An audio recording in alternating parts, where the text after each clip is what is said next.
tengan todos muy buenas noches. Tengan todos muy... Vamos a comenzar el estudio de esta noche. Así que vamos a ver de comenzar. Tal vez, hermano Juan, si nos hace el favor, Juan Castro, si nos hace el favor de dirigirnos en oración. Amén, pastor. Bueno. Padre que estás en los cielos, gracias te damos una vez más por esta oportunidad que nos das de poder compartir junto con cada uno de los compañeros.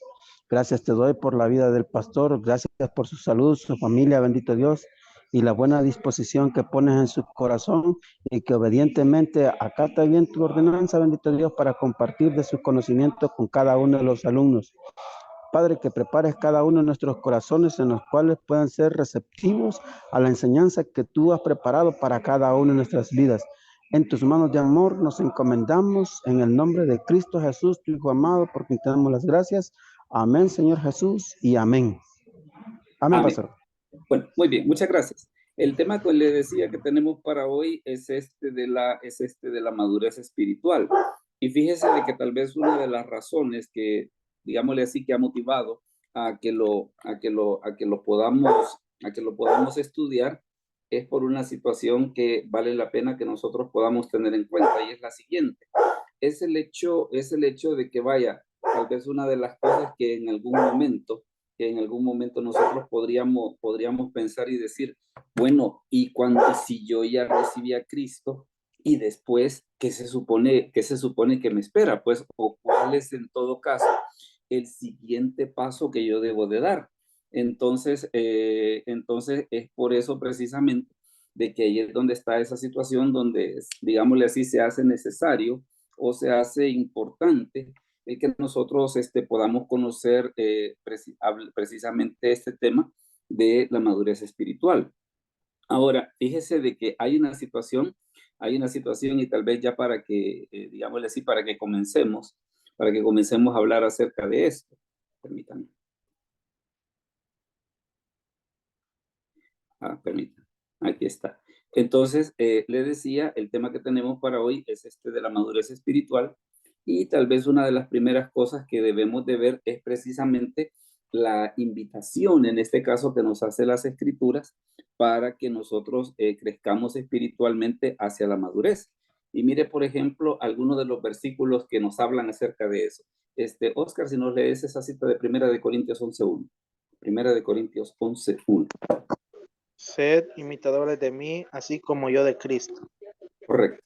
Entonces vea una situación. El hecho de que las Escrituras nos dicen, mire, ¿y hasta dónde se supone que nosotros tenemos que llegar? Pues nosotros tenemos que llegar hasta ser imitadores de Cristo, ni más ni menos. Pues.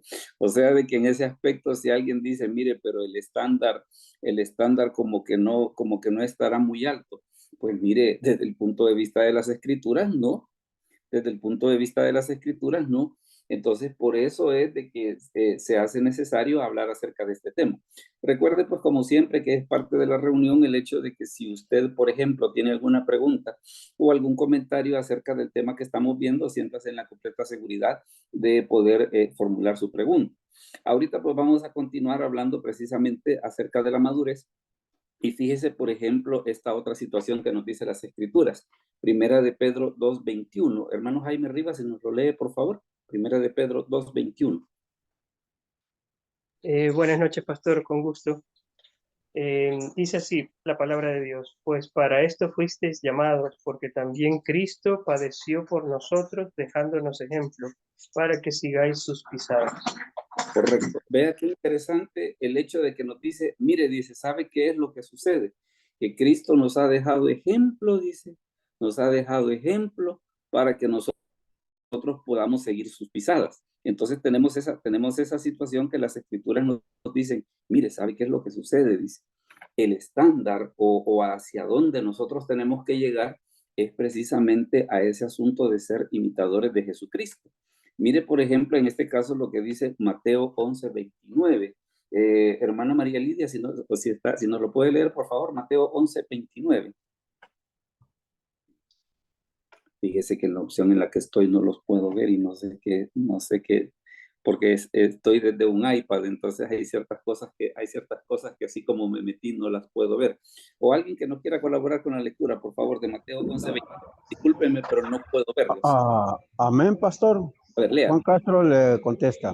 Ok, gracias. Llevad mi yugo sobre vosotros y aprended de mí, que soy manso y humilde de corazón, y hallaréis descanso para vuestras almas. Correcto. Vea de que en este caso también se da la situación precisamente de que qué es lo que nos dice.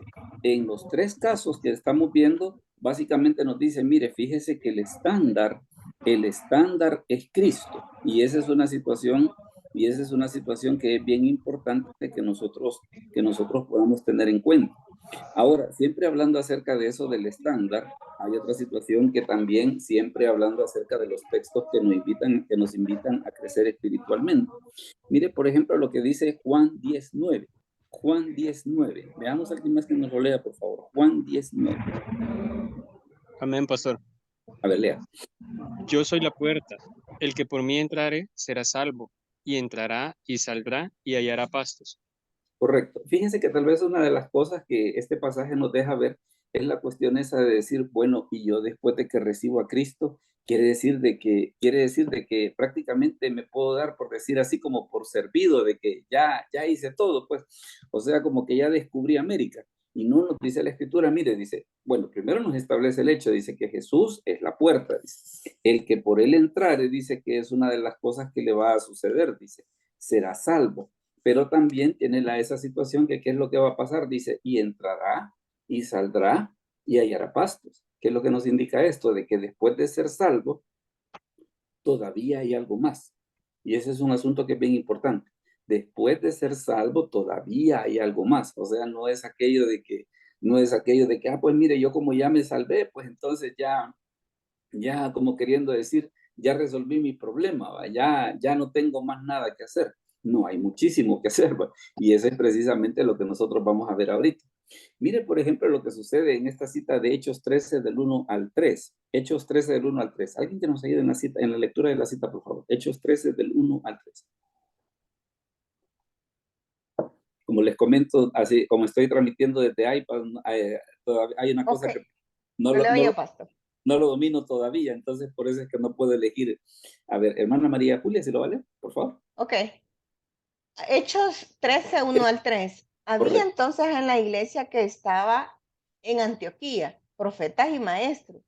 Bernabé, Simón, el que se llamaba Níger, Lucio de Cirene, Manaén, el que se había criado junto con Herodes, el tetraca, y Saulo, ministrando estos al Señor y ayudando.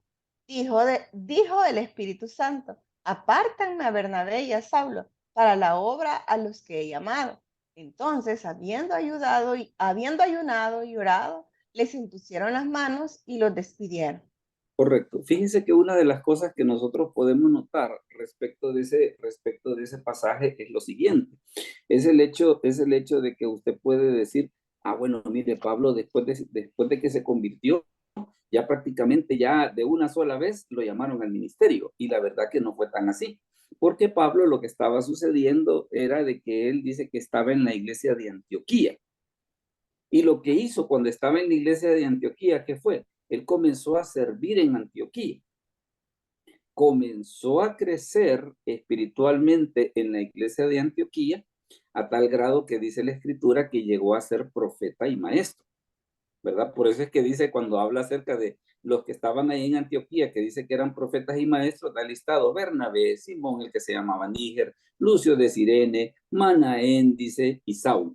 Entonces, ¿qué era lo que pasaba con ellos? Ellos habían llegado a ser maestros y profetas. Cuando ellos estaban sirviendo en la iglesia de Antioquía, entonces, ¿qué fue lo que sucedió? Entonces fue cuando recibieron el llamado de Dios precisamente para poder servir en el apostolado. Y le digo esto por lo siguiente, porque a veces, por ejemplo, hay personas que quieren tener un ministerio grande sin depender de nadie. O sea, en el sentido de decir, no, mire, es que yo no necesito de nadie. Y muchas veces se cita equivocadamente el ejemplo del apóstol Pablo, ¿no? Pero lo que sucede con Pablo era de que Pablo dependía de la iglesia de Antioquía. Por eso, perdón, por eso es que usted ve que cada vez que Pablo, después de un viaje, ¿qué era lo que hacía? Regresaba a Antioquía para dar las explicaciones. Entonces no es tan así de que, mire, él como él era apóstol, no le daba cuentas a nadie. ¿Cómo no?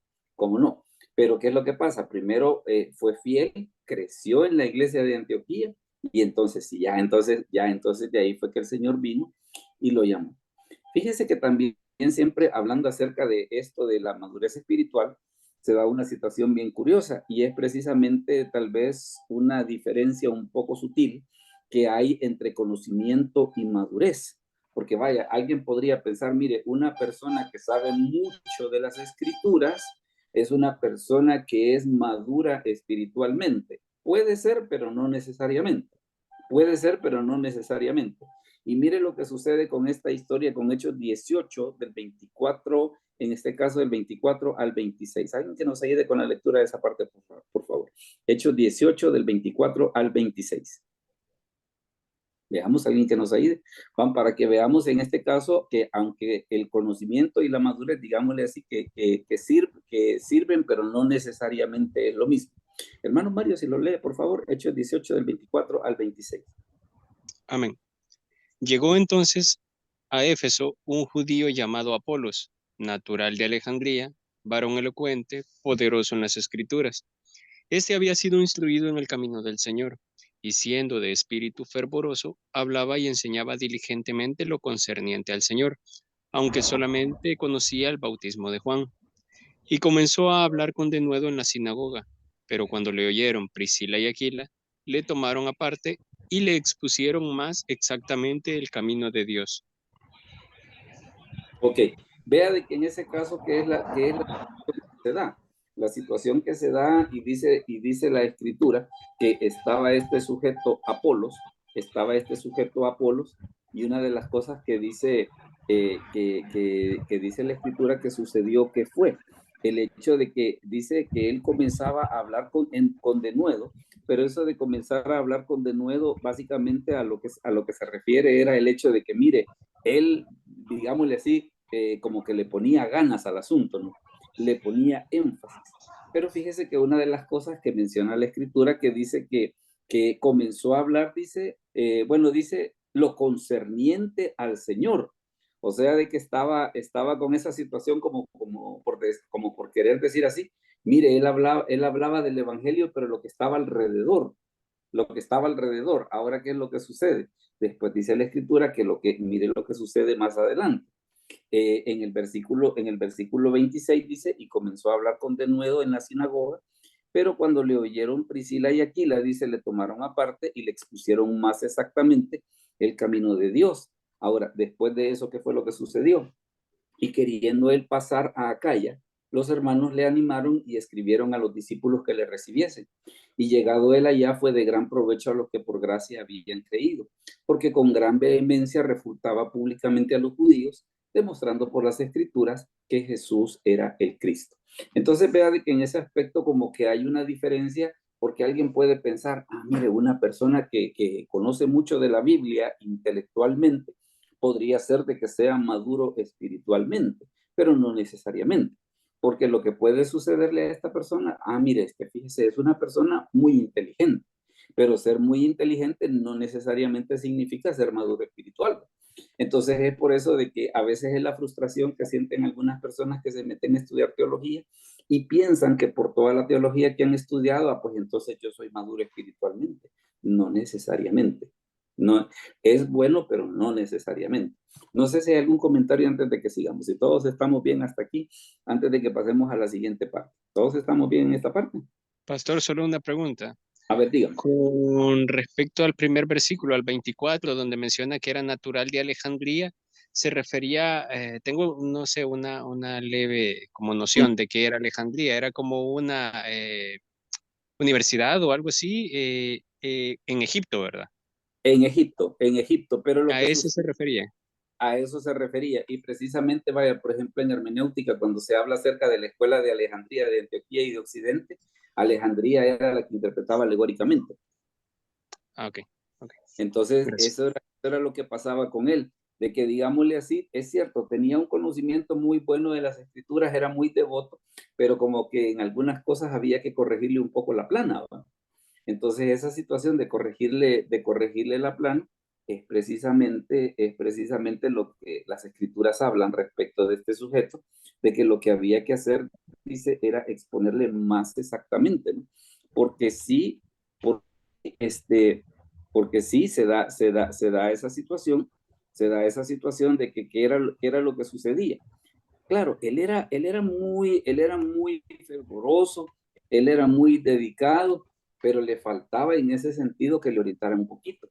Y fíjese que a veces, por ejemplo, y le digo, se da esa situación, el hecho de que hay gente que piensa que por el conocimiento que tiene ya automáticamente, pues mire, entonces yo me la sé de todas, ¿va? Yo me la sé de todas. Hermano Juan Castro, lo veo que ha levantado la mano. Hoy sí ya resolvió un problemita por acá. Hermano Juan Castro, lo Sí, veo que tiene... sí, Dígame. sí, gracias, pastor, y creo que ya respondió la pregunta que le iba a hacer, A ver. o la aclaración, ¿verdad? Es decir, de que el conocimiento que se puede tener de la palabra o el manejo que se puede tener a la hora de exponer las escrituras, no precisamente quiere decir que haya madurez. Sí. Eh, eh, Considero, ¿verdad? Si me he equivocado, usted me ubica ahí, pastor, pero considero que sí, casi lo había respondido Y, usted sin hacerle la pregunta, pastor. y le voy a comentar una cosa. Por eso es de que usted ve a veces, por ejemplo, de personas que estudian mucha Biblia, estudian mucha teología, pero usted los trata, por ejemplo, y son personas inmaduras. Y son personas inmaduras, aquello de que son delicaditos, son soberbios, y uno dice, bueno, ¿y qué es lo que está pasando aquí? Pues si se supone que este fulano para toda la Biblia que sabe, como que debería de, no sé, como que debería de tener una mejor comprensión de las cosas, ¿verdad? Pero a la hora de las horas resulta de que toda esa Biblia que está leyendo, como da la impresión, pues que como que no le está sirviendo, pues. ¿Pero por qué razón? Porque es una persona que se ha dedicado a la parte intelectual, que aunque es buena, pero por sí sola no es suficiente, sino que se necesita de algo otros componentes que son los que vamos a ver precisamente ahorita. Fíjese que hay dos pasajes importantes, ahorita digámosle así que se los voy a enseñar nada más y ya los vamos a ver con detalle. El primer pasaje que nos habla acerca de esta situación de la madurez espiritual es Hebreos 5 del 11 al 14. Se lo voy a leer yo rapidito y después lo que vamos a hacer es que vamos a ir analizando versículo por versículo a ver cuáles son las situaciones que se dan ahí. Fíjese lo que dice. Hebreos 5 del 11 al 14. Dice, acerca de esto tenemos mucho que decir y difícil de explicar, por cuanto os habéis hecho tardos para oír, porque debiendo ser ya maestros después de tanto tiempo, tenéis necesidad de que se os vuelva a enseñar cuáles son los primeros rudimentos de la palabra de Dios, y habéis llegado a ser tales que tenéis necesidad de leche y no de alimento sólido. Y todo aquel que participa de la leche es inexperto en la palabra de justicia porque es niño. Pero el alimento sólido es para los que han alcanzado madurez, para los que por el uso tienen los sentidos ejercitados en el discernimiento del bien y del mal. Eso es lo que nos dice en uno de los dos pasajes importantes que las escrituras nos hablan acerca de la madurez espiritual. Ahora mire, ya si comenzamos a ver los específicos, mire qué es lo primero que nos dice el versículo 11. Veamos, hermano Jaime Rivas, se nos lee el versículo 11 nada más, por favor. El versículo 11, Hebreos 5, 11.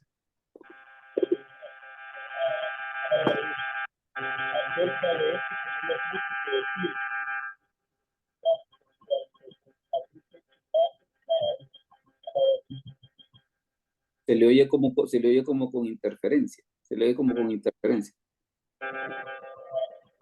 Bueno,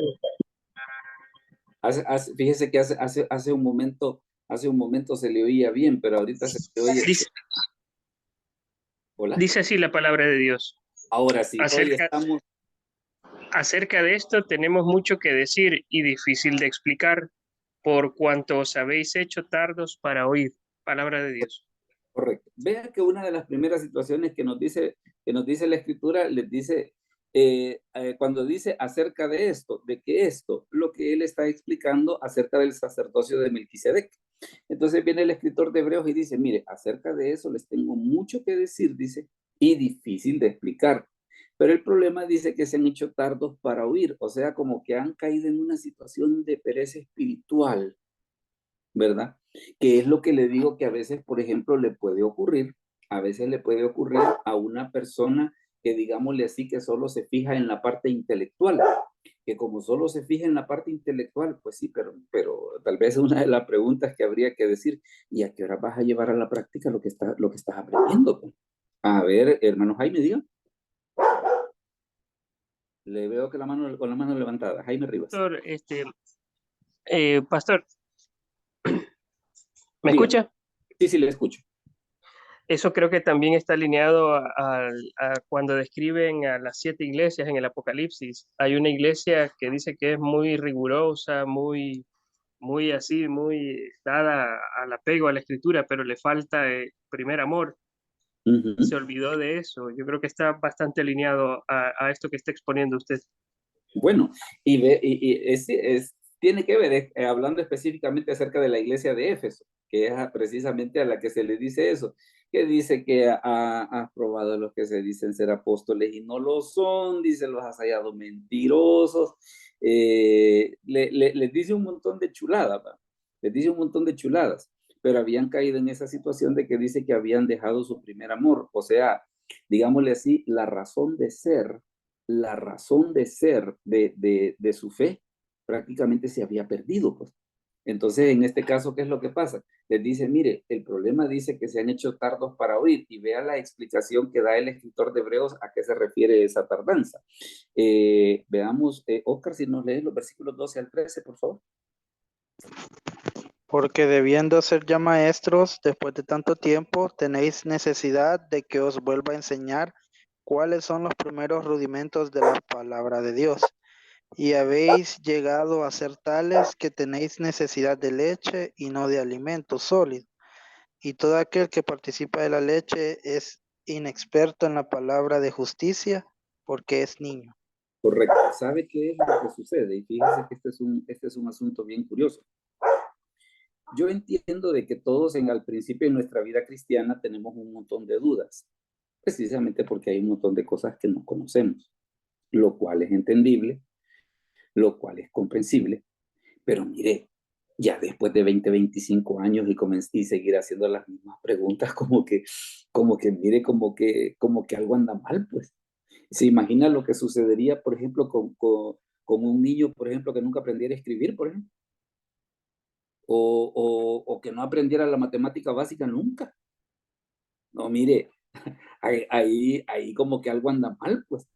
Entonces, el escritor de Hebreos dice esa situación, mire, ¿sabe cuál es el problema? Dice, se han hecho tardos para oír. ¿Y en qué se manifiesta su pereza? Después de tanto tiempo, o sea, después, así que en ese sentido, como que una forma en la que, digámosle así, nosotros podemos medir cómo vamos en nuestro crecimiento espiritual, bueno, digámosle así, habría que hacernos dos preguntas. Claro, para que la conteste cada quien. Primero, ¿cuántos años tengo de ser convertido? Y la segunda, en esos años que tengo de ser convertido, ¿hay dudas que tenía antes que ahora se han resuelto? ¿Verdad? Porque se da esa situación de que a veces hay gente que a los 25, 30 años y todavía están preguntando, mire hermano, ¿y la salvación se pierde? Mire, hermano, y la Biblia es la palabra de Dios.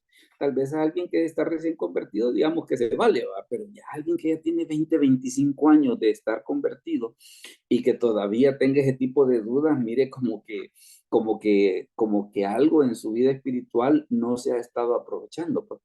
O aquello de que todavía tenga dudas en el sentido de decir, mire, y Dios realmente escucha a las personas pecadoras. Entonces, por eso es que dice, mire, el problema que el escritor de Hebreos le señala, dice, ha pasado mucho tiempo y todavía se les tiene que estar tratando como bebitos, ¿verdad? Ahora mire, por ejemplo, lo que sucede en el versículo 14. Veamos, hermano Juan Castro, si nos lee el versículo 14, por favor. Perdón, antes de que lo lea, Jaime Rivas tiene una pregunta. Dígame, Jaime. Pastor, también creo que esto es ilustrado a través de Nicodemo, en una confrontación que le hizo el Señor. que él era, se suponía que era un ducho, pero un maestro en la escritura, y lo agarró en curva, pero en cosas bien básicas. Ujú. Y fíjese qué bonito que nos ha compartido ese caso, y déjeme comentarle por qué. Porque cuando Jesús le dice lo que es nacido de la carne, carne es, y lo que es nacido del espíritu, espíritu es, Nicodemo sale así como decía un profesor mío en la universidad, ¿va? Que él decía, a mí me cae mal, dice la gente, que cuando uno lo busca por inteligente se hace tonto, dice, y cuando uno lo busca por tonto se hace inteligente. Claro, él lo decía con otras palabras, ¿va? Él lo decía con otras palabras, pero vamos al asunto de que viene Jesús y le dice, ¿eres tú maestro de Israel? ¿No sabes esto? O sea, mira, ¿y qué se supone que has estado haciendo, pues? Claro, la observación de Jesús era totalmente válida, porque lo del nuevo nacimiento, por ejemplo, ¿dónde está? En Ezequiel 36:26, ¿verdad? Cuando habla acerca de que dice, y les daré un corazón y un espíritu nuevo dentro de ellos, y quitaré el corazón de piedra que hay en ellos, y les daré un corazón de carne. O sea, era como para decirles, como para decirle, en este caso específico de Nicodemo, mira, papito, ¿qué ha pasado contigo, pues? ¿Qué ha pasado contigo? Eso es algo que vos ya lo deberías de saber. Ya prácticamente esta discusión no tendría por qué existir, ¿va? Entonces vea de que en ese aspecto el escritor de Hebreos nos pone digámosle así, un dilema bien importante sobre qué es lo que nosotros debemos de hacer con nuestra vida espiritual en el paso del tiempo. ¿Y qué es lo que nosotros debemos de hacer? Mire, debemos de crecer.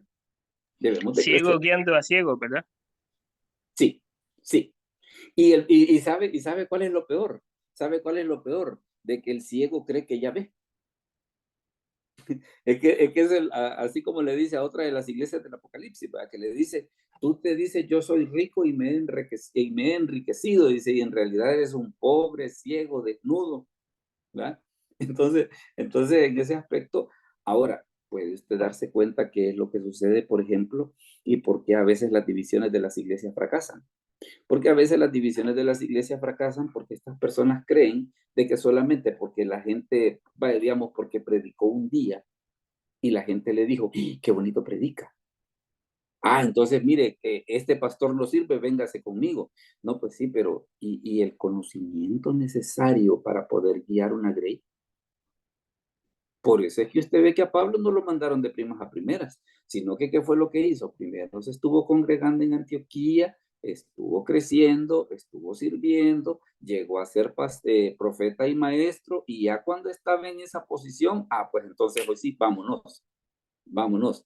Pero ¿de qué se trata? Que tiene que haber un crecimiento primero, pues, primeramente de parte de la persona que está predicando, para que después esta persona pueda motivar a su congregación al crecimiento espiritual.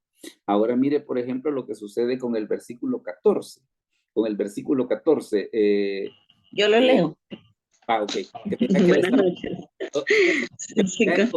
Ya encontré cómo ver, pero me llama la atención de que leía su nombre por ahí. Ok, nos ayuda, por favor. Es que venía en el camino. Pero el alimento sólido es para los que han alcanzado madurez, para los que por el uso tienen los sentidos ejercitados en el discernimiento del bien y del mal. Correcto. Vea de que qué es lo primero que dice. Mire, ¿sabe qué es lo que sucede? Hablando acerca de la inmadurez, dice, todavía les tengo que dar leche y no les puedo dar alimento sólido. Yo creo que todos los que tenemos hijos hemos pasado por la experiencia de cuando nuestros hijos aprendieron a comer. Y se ha fijado una cosa, bueno, por lo menos en el caso de nosotros, a nosotros el pediatra nos dijo una cosa bien interesante cuando ya mi hija empezó a comer sólido. Que primero nos decía, mire, dice, dele la raspadita de papa durante 5 días. Después, dele la raspadita de yuca. Después, durante 5 días. Después, dele la raspadita de whisky durante 5 días. Ahora, y la explicación que él nos daba de que por qué no se le daba todo de una sola vez. Porque la idea de dar los alimentos de esa manera, ¿qué es? Si hay alergias, se detecta. Entonces, ¿qué es lo que sucede? Si yo le doy raspadito de yuca, veo que le da alergia, entonces no le debo de dar yuca, ¿va? Esa es la idea. Y primero se empieza por las verduras simples y después se sigue con las con sabor, ¿verdad? Que los guineos, las manzanas. Mira qué interesante la lógica. Hasta que llegó el momento en que ya nuestros hijos empezaban a comer. Y llegó otro momento inclusive en el que ellos empezaron a comer solitos. Entonces ahí es donde viene el escritor de Hebreos y dice, mire, ¿sabe qué es lo que sucede? Dice, el alimento sólido, dice, es para los que han alcanzado madurez. Y vea que da otra palabra bien interesante. Para los que por el uso tienen los sentidos ejercitados en el discernimiento del bien y del mal. Y esto del uso, ¿qué es? Es precisamente cuando nosotros llevamos la escritura a la práctica.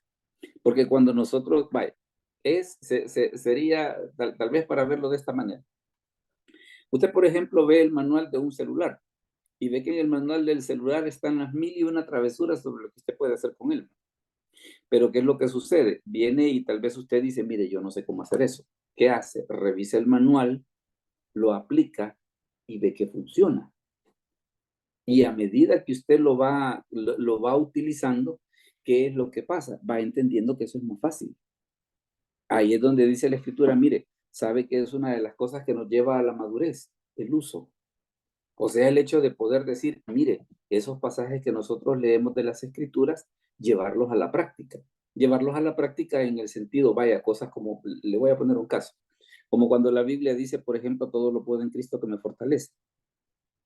Entonces, una de las preguntas, por ejemplo, que nosotros podríamos hacernos es, ya he estado en una situación en la cual creo que no puedo y después de orar al Señor, Él me ha dado la guía para ver de que sí puedo hacerlo o que sí puedo resolverlo. ¿Qué sucede con esa experiencia? El llevar esa experiencia a la práctica, una de las cosas que me ayuda a mí es a crecer. Porque entonces yo digo, mire, lo que dice la Biblia era verdad, pues.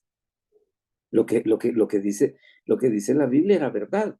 Entonces ahí es donde el escritor de Hebreos dice, mire, ¿sabe qué es lo que sucede? Dice, el uso es lo que hace que nosotros ejercitemos los sentidos. Cuando nos vamos dando cuenta que las verdades de las escrituras funcionan. Ahora fíjese que hay también otra situación, hay otro pasaje que nos habla acerca de la madurez espiritual, pero vamos bien hasta aquí. ¿Hay algún comentario antes de que sigamos? ¿Alguien tiene algún comentario o alguna duda al respecto? ¿O todos vamos bien? Si todos vamos bien, pues entonces vamos a continuar con el segundo pasaje. Y el segundo pasaje es Efesios 4 del 11 al 16. Te lo voy a leer rapidito y después vamos a hacer igual que que lo vamos a ir leyendo poco a poco. Mire lo que dice. Y él mismo constituyó a unos apóstoles, a otros profetas, a otros evangelistas, a otros pastores y maestros, a fin de perfeccionar a los santos para la obra del ministerio, para la edificación del cuerpo de Cristo, hasta que todos lleguemos a la unidad de la fe y del conocimiento del Hijo de Dios, a un varón perfecto, a la medida de la estatura de la plenitud de Cristo, para que ya no seamos niños fluctuantes llevados por doquiera de todo viento de doctrina, por estratagema de hombres que para engañar emplean con astucia las artimañas del error, sino que siguiendo la verdad en amor, crezcamos en todo en aquel que es la cabeza, esto es Cristo, de quien todo el cuerpo bien concertado y unido entre sí por todas las coyunturas que se ayudan mutuamente, según la actividad propia de cada miembro, recibe su crecimiento para ir edificándose en amor. Vea cómo está la situación en este caso y hemos visto ahorita cómo es que el escritor de Hebreos nos dice, mire, la inmadurez es así y la madurez es así. La inmadurez, según el escritor de Hebreos, dice, son aquellas personas que ha pasado mucho tiempo y da la impresión que todavía no han avanzado en nada, pues entonces queda esa situación de decir, mire, ¿qué está pasando? Ahora, según Hebreos dice, mire, ¿qué es lo que pasa? Aquella persona que es madura es aquella persona que usa, aquella persona que practica, que vive lo que sabe. Mire, en este caso, por ejemplo, cómo lo dice el apóstol Pablo. Dice el apóstol Pablo que la razón de ser de los apóstoles, los profetas, los evangelistas, los pastores y maestros, mire lo que dice el versículo 12, a fin de perfeccionar a los santos para la obra del ministerio. A mí me llama la atención esto por lo siguiente, fíjese, porque a veces hay personas que les gusta andar presumiendo de que, yo soy apóstol, o yo soy maestro. No me voy a poner a decirle si eso es verdad o no, pero yo le diría que una forma de medirla es esta. ¿Cuántas personas has logrado preparar para el ministerio? cómo está la edificación de la obra o del ministerio en el que Dios te ha puesto a cargo. O sea, yo diría de que, mire, si queremos ponernos en ese sentido coquetos sobre qué es lo que se supone que, es cualquiera de estos ministerios, el apóstol, el profeta, el evangelista, el pastor y el maestro, mire, habría que ver porque dice la Escritura que ellos están, dice, para perfeccionar a los santos para la obra del ministerio, y la otra cosa dice para la edificación del cuerpo de Cristo. Y mire en este caso lo que dice acá. Hermano Mario, si nos lee el versículo 13, por favor. Hasta que todos lleguemos a la unidad de la fe y del conocimiento del Hijo de Dios, a un varón perfecto, a la medida de la estatura de la plenitud de Cristo. ¿Se da cuenta que dice el apóstol Pablo, mira hasta dónde tenemos que llegar? A la estatura de Cristo. Nada más, ¿va? Nada más. Entonces le digo, en parte yo entiendo que asuste, pero eso es lo que dice la Escritura que debe suceder. Bueno, y si usted ve el versículo 13, inclusive menciona otras cosas bien importantes, porque menciona, dice que todos lleguemos a la unidad de la fe y del conocimiento del Hijo de Dios. O sea que una de las cosas, o digámosle así, uno de los objetivos a los que nosotros debemos de llegar, ¿qué es? Que haya unidad. Que haya unidad. Por eso es de que a veces es un poco sospechoso aquellas personas de que a veces dicen que están creciendo espiritualmente y lo primero que hacen es desunir iglesias. Fíjese que hoy en la tarde, por ejemplo, yo estoy en un chat donde estamos los profesores del Colegio de Teología, y alguien había puesto en el chat, si tú ganaste una congregación dividiendo otra, no estás creciendo, estás robando. O sea, eres un ladrón. Ah, mire, es que, y le digo, yo a veces creo que a más de alguno ha visto ese fenómeno, por ejemplo, de que hay un buen músico en otra iglesia y yo no tengo músico. Entonces, ¿qué le digo? Hey, mira, venite para acá. Entonces, ¿qué es lo que estoy haciendo? Yo no estoy creando gente, sino que lo que estoy haciendo es que me estoy robando gente. Lo que debería de suceder es que yo debería de poder crear mis propios músicos, yo debería de poder crear mis propios líderes, yo debería de poder crear mis propios profesores de escuela dominical. ¿Se da cuenta? ¿Se da cuenta entonces en ese aspecto? Por eso es que dicen, no, mire, es que nosotros lo que debemos de hacer es preparar gente. ¿Y qué vamos a hacer con esa gente que vamos a preparar? Bueno, primero dice, tiene que haber unidad de fe, dice, tiene que haber unidad de conocimiento, y el límite que nos establece hasta dónde debemos de llegar es la estatura de la plenitud de Cristo, o sea que Cristo es el estándar. Oscar, léenos el 14, por favor. Para que ya no seáis niños fluctuantes, llevados por doquiera de todo viento de doctrina, por estratagema de hombres que para engañar emplean con astucia las artimañas del error. Vea que una de las cosas que dice que también es algo que nosotros debemos de dejar, que ya no seamos niños fluctuantes. Ojo, hay que ponerle atención a aquella gente que no echa raíces en ninguna parte. Porque eso de que mire, y usted cómo ha sido su vida espiritual, fíjese de que he estado 2 años en tal iglesia, 2 años en tal otra, año y medio en la otra. Y una de las preguntas es, ¿y por qué no ha podido echar raíces? Imagínense que lleváramos eso al plano matrimonial. ¿Qué sucedería si nosotros anduviésemos cambiando pareja cada cierto tiempo? Sí, fíjese de que yo estuve casado con una mujer, con tal mujer hace 2 años, después me casé con otra otros 3 años, y así va. Dígame, hermano Jaime. Le veo con la mano levantada. Pastor, pareciera que esa lógica, imagínese de alguien de liderazgo que es quien se puede robar, porque prácticamente es un robo, ¿no? El tema del músico. Sí. Pareciera que aplican la misma lógica que en los equipos de fútbol de allá de Europa o de otro lado, ¿no? Que se fichan y hacen cosas pues que definitivamente no le cosechan lo que no han sembrado. Y es que, vaya, porque también aclaremos una cosa. Yo no digo, por ejemplo, de que uno no pueda aprovechar de la experiencia. ¿Cómo así? De que, por ejemplo, en otra iglesia hay un músico que venga a darnos una capacitación a nosotros. O sea, eso es totalmente válido. Eso es totalmente válido. Él tiene un talento, que lo comparta con nosotros, pero que él siempre siga perteneciendo a su iglesia. No aquello de que venite para acá.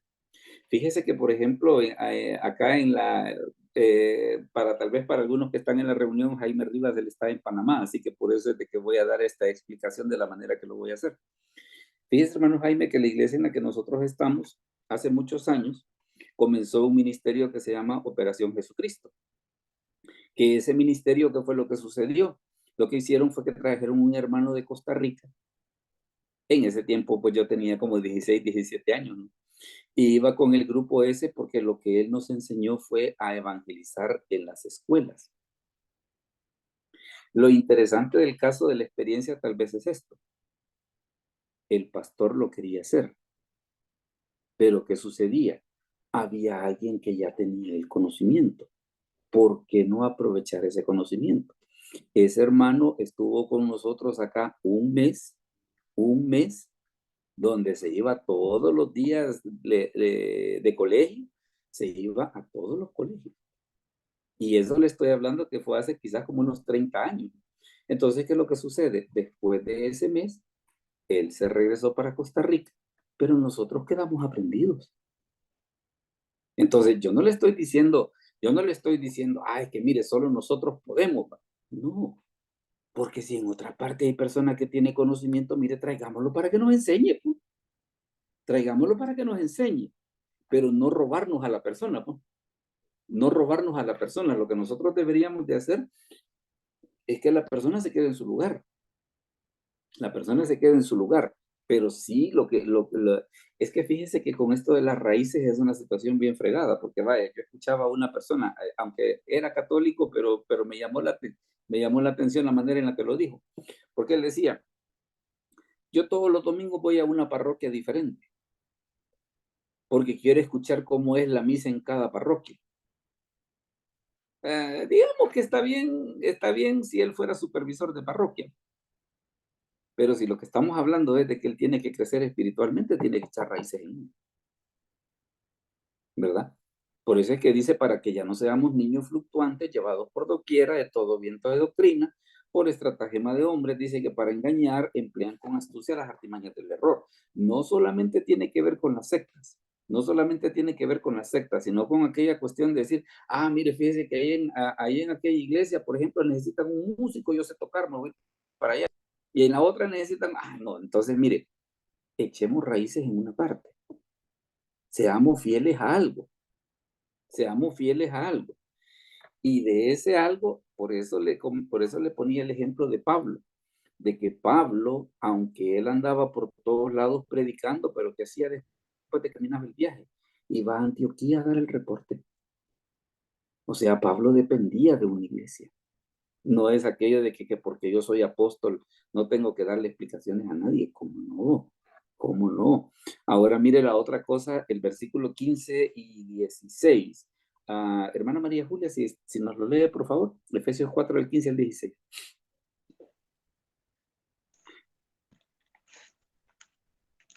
¿O lo leo yo?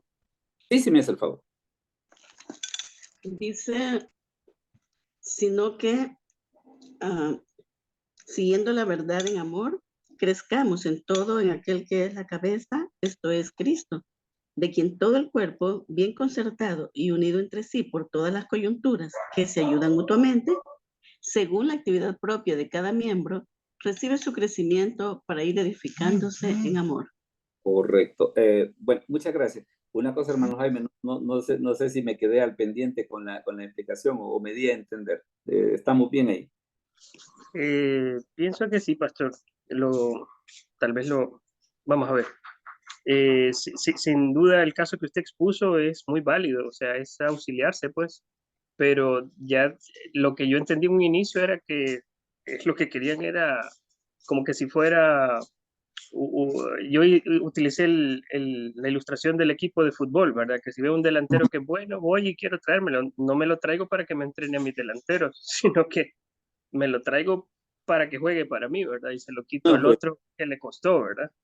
Esa tal vez era la perspectiva y lo que le entendí de su ejemplo, pues que esa era la forma correcta de hacerlo. Aunque fíjese que tal vez sí podríamos establecer una diferencia. Recuerde, por ejemplo, que en el caso, y tal vez, ¿por qué no podríamos traer exactamente el ejemplo? Recuerda que en el fútbol se hace por negocio. Entonces, como va el aspecto negocio, entonces, digamos, hay ciertas cosas que desde el punto de vista de la iglesia, que el funcionamiento es por amor, el funcionamiento es para crecimiento espiritual, entonces como que, digámosle así, como que tal vez no podría traerse exactamente. Claro, ¿qué es lo que hacen ellos? Mire, yo no tengo un delantero, me voy a traer uno. Fíjese que yo estaba oyendo el caso y no sé, tal vez algunos de la fanaticada que están acá me pueden decir. Yo estaba escuchando que en algún momento el Real Madrid, cuando Messi estaba en su momento, se lo quiso jalar. Pero se dio un problema. Que Messi, aunque le pusieron todo el dinero para que se pasara, hubo una pequeña razón por la que no aceptó. La pequeña razón por la que no aceptó es porque el Barça creyó en él cuando nadie creía en él. Entonces él les dijo, muchas gracias, pero no. ¿Verdad? Entonces, ¿qué fue lo que sucedió?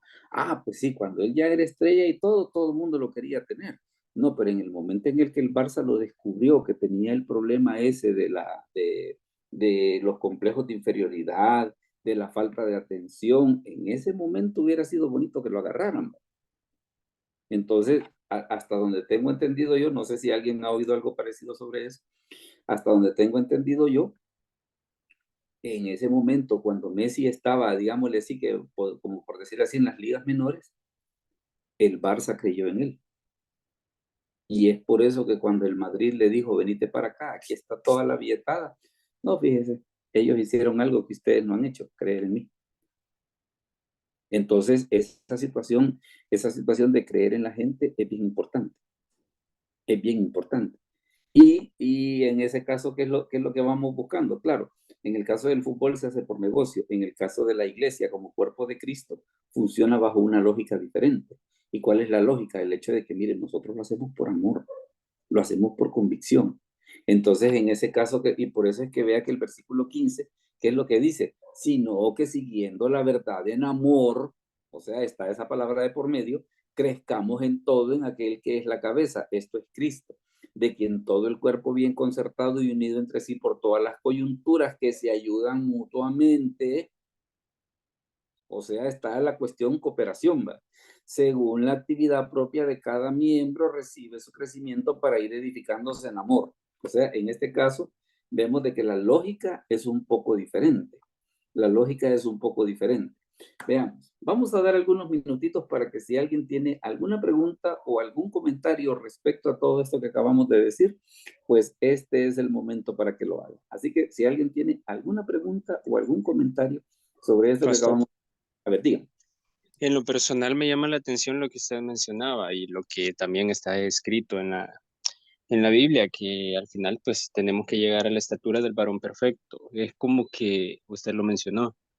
Si la Biblia lo dice, porque pues sí se puede lograr, pues aunque a nuestro parecer sea un estándar bastante alto, pero es como que Dios no espera menos de nosotros, pues que como que Él confía en la capacidad que ha puesto en cada uno de nosotros y que sabe que sí lo podemos cumplir. Es lo único que es, o sea, pagando un precio, pues un compromiso, qué sé yo, una entrega total a, a Dios prácticamente, a Dios, dejando que el Espíritu Santo que está en nosotros, pues se vivifique en nuestras vidas y nos permita pues llegar a esa estatura del varón perfecto, como lo dice la Biblia. Y fíjese que yo le haría dos observaciones. Una es no solamente el hecho de que Dios mira nuestra capacidad y mira nuestro deseo, lo cual es importante, sino que la otra cosa que yo le agregaría es, las otras dos cosas que yo agregaría, es el hecho de que Dios nos ha dado su Espíritu Santo para que lo logremos. Esa es una. Y la otra, ¿por qué este tipo de temas no se trata en las iglesias?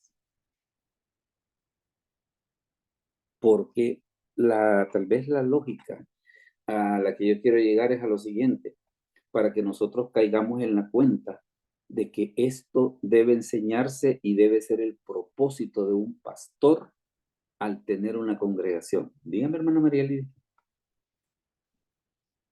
Me llama la atención justo ese comentario, pastor, porque por el contrario, lo que ocurre cuando un creyente, en algunas iglesias que uno sabe, ¿verdad? Lo que ocurre cuando algún creyente está desarrollándose y está mostrando que puede destacar, etcétera, el pastor se siente amenazado que le van a quitar el púlpito y entonces los apabullan en vez de hacerlos crecer y delegar y qué sé yo, hacer equipo, los van marginando hasta que se deshacen de ellos literalmente. Sí, sí. ¿Se imagina usted, por ejemplo, qué hubiese pasado en la iglesia de Antioquía si, por ejemplo, si ellos hubiesen sido de otra mentalidad cuando Pablo primero empezó como asistente y después resultó que ya era profeta y maestro? O sea, en otra iglesia lo hubieran empezado a ver feo. En otra iglesia lo hubieran empezado a ver feo. Claro, Pero fíjese que en ese aspecto, y le comento, de hecho, claro, y creo que dígame. Dígame, perdón, sí. no, pues que justo, justo cuando algún creyente está creciendo, desarrollándose, es el momento de crecer para toda la iglesia. Y es cuestión de, no sé, abrir una obra, crear un nuevo ministerio para expandir el reino, lo que sea, pero no descartarlo porque yo como pastor me voy a ver desplazado, ¿verdad? Solamente pastor. Y es que, En las muchas palabras no falta pecado. no, pero mire, ha sido un aporte bien interesante. ¿Y sabe qué es lo que sucede?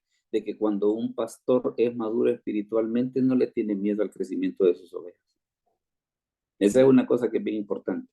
Cuando un pastor es maduro espiritualmente, no le tiene miedo al crecimiento de sus ovejas. Y lo ideal debería ser eso. Porque ahora, ¿por qué le comentaba la cuestión esa del mensaje superficial? Porque, ¿qué es lo que sucede? Muchas veces nosotros nos contentamos solamente con que la gente, pues, que oiga el Salmo 23, que oiga el Salmo 91, ¿verdad? Pues sí, pero ¿y lo demás? Hermano Jaime Rivas, perdone, que también tenía la mano levantada, cuénteme. Pastor, yo creo que también hay el temor a divulgar, digamos, la sana doctrina es un problema también bien complicado, pues porque se aborda desde una perspectiva que creo que es la equivocada. O sea, si el tema es mantener a muchos hermanos en la iglesia, pero a costa de no darles sana doctrina, esa intención está muerta, pues, o sea, no puede, o sea, no es sostenible en el tiempo. Y esa prueba de ello, pues, es que, por ejemplo, imagínense cómo empezaba su prédica, su Juan el Bautista, ¿va? Arrepiéntanse, generación de víboras, o sea, era un tema que iba al hueso. Podrá alguien hacer variantes y suavizarlo un poco, pero respetando el mensaje esencial, ¿no? Pero si alguien empieza a prometer, digamos, se va por el lado de esto de ¿cómo se llama? De la prosperidad, la doctrina de la prosperidad, claro, se le va a llenar la iglesia, pues, pero lo que está dando es veneno. Es que, y mire qué curioso eso, porque lo que pasa es de que, por ejemplo, hay temas que son más atractivos. O sea, es más atractivo hablar de la prosperidad que hablar de la madurez. Y también fíjense que a veces yo he hecho mi reflexión al respecto, y déjeme comentar algo. Yo he hecho mi reflexión al respecto en el sentido de que, bueno, ¿será que a la gente no le gusta? O en parte tendrá que ver la forma en la que nosotros explicamos. Porque fíjese que una de las cosas que yo he aprendido de unos años para acá es lo siguiente. Yo he escuchado a veces gente que dice, es que a la congregación no le gusta que se le enseñe doctrina ni que se le predique teología. Mi experiencia ha sido de que a la gente sí le gusta, pero el problema es la forma en la que nosotros se la decimos, ¿verdad? Porque nos ponemos muy señoriales, nos ponemos muy ceremoniosos, y mire, y en la época de TikTok, alguien muy ceremonioso aburre. Muy ceremonioso aburre. Entonces, claro, si nosotros nos ponemos en el plan ese de decir, bueno, ¿será que a la gente no le gusta la doctrina? ¿O será la manera en la que nosotros le explicamos? Porque le digo, la experiencia que yo he empezado a tener de unos años para acá es el hecho de que a la gente sí le gusta la doctrina. Lo que hay que encontrar es maneras de explicarlo. Hermana María Lidia, le veo con la mano levantada de nuevo. Sí, hermano. Eso sería como decir que no nos gusta conocer el griego. Pero fíjese que en ese sentido se asemeja mucho con este lío de enseñar sobre el dinero.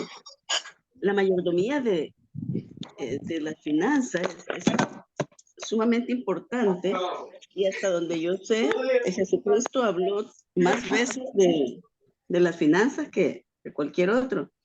Sí. Y entonces, ¿qué es lo que sí los pastores algunos pastores, perdón, se sienten incómodos de hablar de dinero porque y empiezan el sermón justificando que no están, que miren, que no vayan a pensar que estoy pidiendo? Es que no tienen que justificar nada.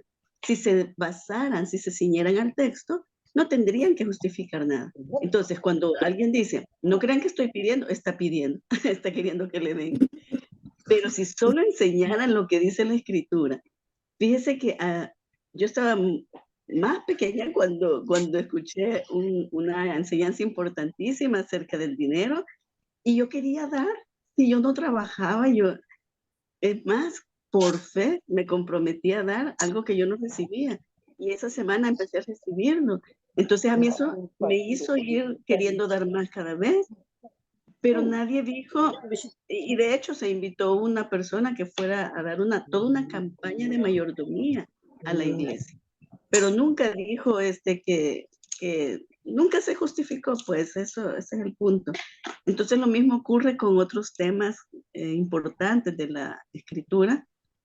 Los pastores temen hablar de eso porque se sienten como que van a ser aludidos o señalados, y eso no está bien. Y fíjese que en parte tiene que ver un poco con la vivencia. Vaya, porque ¿qué es lo que sucede? Por ejemplo, si un pastor no diezma, ¿cómo le va a decir a la gente que lo haga? Entonces, ahí en ese aspecto como que es un poco complicado. Fíjese que, por ejemplo, bueno, una de las cosas que a mi hija la ha motivado a ofrendar, ¿sabe qué es? Que, por ejemplo, la iglesia donde ella está sirviendo, tienen de que todos los jueves van a repartir comida a los albergues públicos, ¿verdad?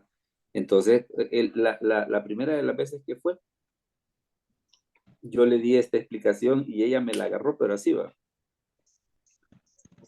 ¿Te has fijado? Le digo yo, ella venía, alguien tiene el micrófono un poco fuerte, si me ayuda ahí, por favor. Entonces me decía ella, platicaba con él, le digo, ¿sabes qué es lo que a mí me pasa? Que yo veo que la gente casi no ofrenda, y creo que después de lo que tú acabas de ir a ver, como que ha quedado el sentimiento de que si la gente ofrendara más, se podría ayudar a más gente, ¿verdad? Entonces, ¿qué es lo que sucede?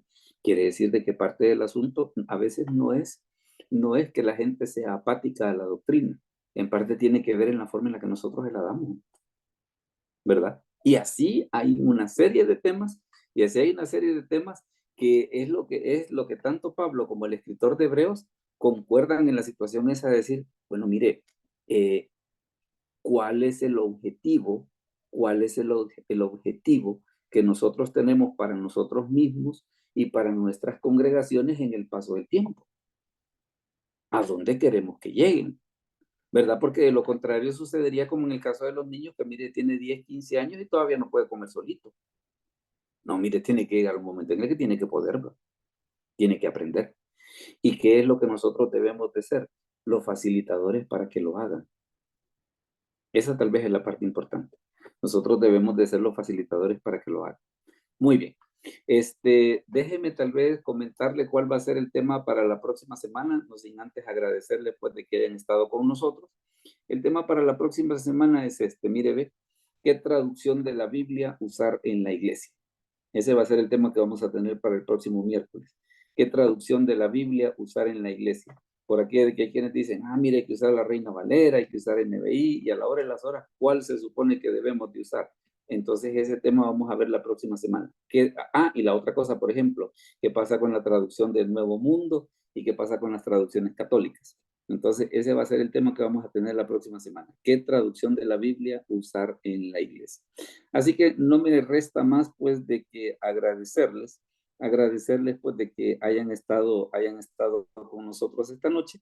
Así que lo que vamos a hacer pues es de que vamos a orar entonces, para poder terminar. Hoy, gracias a Dios, pues el video no tuvo mayores cortes, ¿va?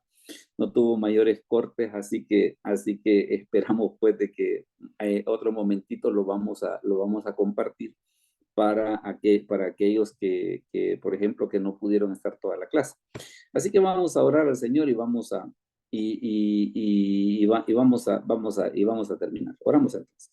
Padre, te damos gracias por este momento, gracias por esta noche que tú has permitido que nos podamos reunir. Bendice a cada uno de los hermanos que se unieron a la reunión, así como también bendice a los que van a escuchar esto posteriormente.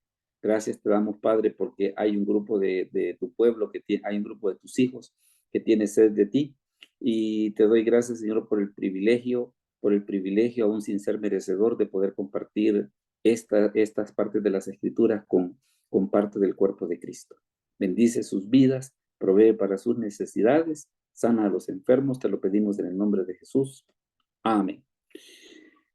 Bueno, mis hermanos, no me queda más que agradecerles pues el que hayan estado con nosotros, ¿verdad? Así que pasen una muy buena noche y que Dios me los bendiga. Buenas noches, bendiciones. Buenas noches. Bueno. Descansemos. Gracias, pastor. Bueno, gracias a ustedes.